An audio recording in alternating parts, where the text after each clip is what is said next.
গহীন জঙ্গলে একটি ভাইয়া কাঠ খেটে চুলা বানালো, তারপরে মাছগুলা কেটে তৈরি করলো, তারপরে গরম পানিতে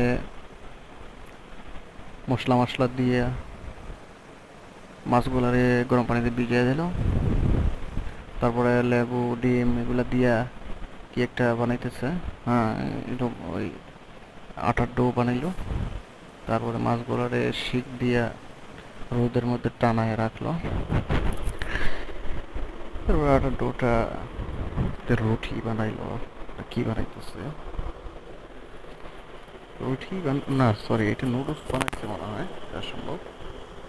তারপর মাছগুলো আবার নিয়ে আসছে, ঘাস মাছ লতা পাতা ঢোকাই দিল, সুতা দিয়ে বাইন্দা চুলার ভিতরে ঢোকাই দিচ্ছে। তারপর কড়াই একটা চুলার মধ্যে বসাইয়া এই আলু কাটলো, তারপরে পেঁয়াজ কাটলো, রসুন কাটবে মনে হয়, পেঁয়াজ আলু পেঁয়াজ এগুলা কড়াইয়ের মধ্যে ডাললো, তারপরে নুডলসগুলো তুলে এনে কড়াইতে ডাললো।